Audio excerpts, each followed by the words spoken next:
ኦሪት ዘፍጥረት ምዕራፍ 31 ያዕቆብም የላባ ልጆች ያሉትን ነገር ያዕቆብ ለአባታችን የሆነውን ሁሉ ወሰደ፣ ይህንም ሁሉ ክብር ከአባታችን ከብት አገኘ ሲሉ ሰማ።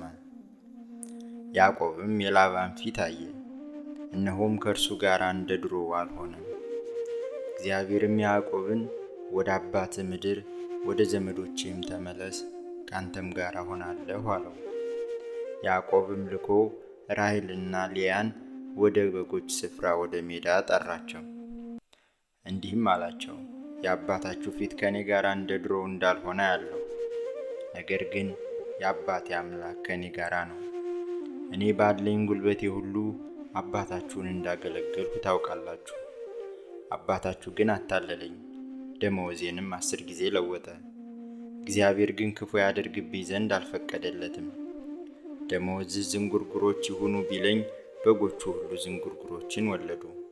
ሽመልመሌ መሳዮቹ ደመወዝ ይሁኑ ቢለኝ በጎቹ ሁሉ ሽመልመሌ መሳዮችን ወለዱ። እግዚአብሔርም የአባታችሁን በጎች ሁሉ ነስቶ ለእኔ ሰጠኝ። እንዲህም ሆነ፣ በጎቹ በጎመዡ ጊዜ ዓይኔን አንስቼ በሕልም አየሁ። እነሆም በበጎችና በፍየሎች ላይ የሚንጠላጠሉት የበጎችና የፍየሎች አውራዎች ሽመልመሌ መሳዮችና ዝንጉርጉሮች ነቁጣ ያለባቸውም ነበሩ። የእግዚአብሔርም መልአክ በሕልም ያዕቆብ ሆይ አለኝ። እኔም እንሆኝ አልሁት። እንዲህም አለኝ፣ ዓይንህን አቅንተህ እይ። በበጎችና በፍየሎች ላይ የሚንጠላጠሉት የበጎችና የፍየሎች አውራዎች ሽመልመሌ መሳዮችና ዝንጉርጉሮች ነቁጣ ያለባቸውም ናቸው። ላባ ባንተ ላይ የሚያደርገውን ሁሉ አይቻለሁና ሐውልት የቀባህባት በዚያም ለእኔ ስዕለት የተሳልህበት የቤቴል አምላክ እኔ ነኝ። አሁንም ተነስተህ ከዚህ አገር ውጣ፣ ወደ ተወለድህበትም ምድር ተመለስ። ራሔልና ልያም መልሰው እንዲህ አሉት፣ በአባታችን ቤት ለእኛ ድርሻና ርስት በውኑ ቀርቶልናልን?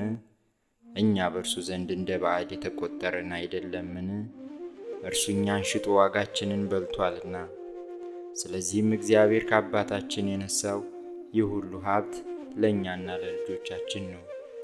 አሁንም እግዚአብሔር ያለህን ሁሉ አድርግ። ያዕቆብም ተነሳ፣ ልጆቹንና ሚስቶቹንም በግመሎች ላይ አስቀመጠ።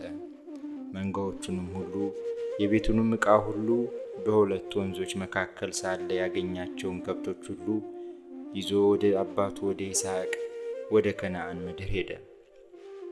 ላባ ግን በጎቹን ለመሸለት ሄዶ ነበር። ራሔልም የአባቷን ተራፊም ሰረቀች። ያዕቆብም የሶርያውን ሰው ላባን ከድቶ ኮበለለ፣ መኮብለሉንም አልነገረውም። እርሱም ያለውን ሁሉ ይዞ ኮበለለ። ተነስቶም ወንዙን ተሻገረ፣ ፊቱንም ወደ ገለዓድ ተራራ ቀና። በሦስተኛውም ቀን ያዕቆብ መኮብለል ለላባ ተነገረው።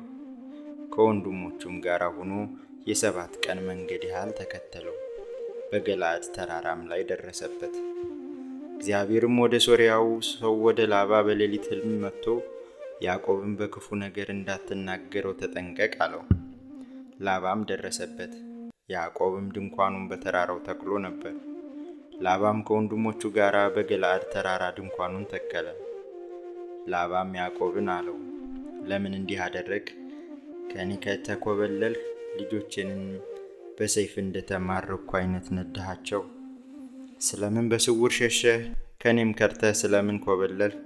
በደስታና በዘፈን በከበሮና በበገና እንድሰድህ ለምን አልነገርኸኝም? ወንዶችንና ሴቶቹን ልጆቼን እንድስም ስለምን አልፈቀድህልኝም? ይህንም በስንፍና አደረግ። ክፉ አደርግባችሁ ዘንድ ኃይል ነበረኝ። ነገር ግን የአባታችሁ አምላክ ትላንት ያዕቆብን በክፉ ነገር እንዳትናገረው ተጠንቀቅ ብሎ ነገረኝ። አሁንም የአባትህን ቤት ከናፈቅ ሂድ። ነገር ግን አምላኮችን ለምን ሰረክ? ያዕቆብም መለሰ፣ ላባንም እንዲህ አለው፣ ልጆችህን ከእኔ የምትቀማኝ ስለመሰለኝና ስለፈራው ይህን አደረጉ። አምላኮችህን የምታገኝበት ሰው ግን እርሱ ይሙት፣ ያንተ የሆነውም በእኔ ዘንድ ይገኝ እንደሆነ በወንድሞቻችን ፊት ፈልግ፣ ላንተም ውሰደው አለ። ራሔል እንደሰረቀቻቸው ያዕቆብ አያውቅም ነበርና። ላባም ወደ ያዕቆብ ድንኳንና ወደ ልያ ድንኳን ወደ ሁለቱም ባሪያዎች ድንኳን ገባ፣ ነገር ግን አላገኘም። ከልያም ድንኳን ወጥቶ ወደ ራሔል ድንኳን ገባ። ራሔልም ተራፊምን ወስዳ ከግመል ኮርቻ በታች ሸሸገች፣ በላዩም ተቀመጠችበት። ላባም ድንኳኑን ሁሉ ፈለገ፣ አንዳችም አላገኘም። እርሷም አባቷን በፊት ለመቆም ስላልቻልሁ አትቆጣብኝ፣ በሴቶች የሚደርስ ግዳጅ ደርሶብኛልና አለችው። እርሱም ፈለገ፣ ነገር ግን ተራፊምን አላገኘም። ያዕቆብም ተቆጣ፣ ላባንም ወቀሰው። ያዕቆብም መለሰ፣ ላባንም እንዲህ አለው፣ የበደልኩ በደል ምንድነው? ኃጢአቴስ ምንድነው? ይህን ያህል ያሳደድኸኝ? አሁንም ዕቃዬን ሁሉ በረበርክ፣ ከቤትህስ ዕቃ ሁሉ ምን አገኘህ? እነርሱ በእኛ በሁለታችን መካከል ይፈርዱ ዘንድ በወንድሞቼና በወንድሞቼ ፊት አቅርበው። 20 ዓመት ሙሉ ካንተ ጋር ነበርኩ።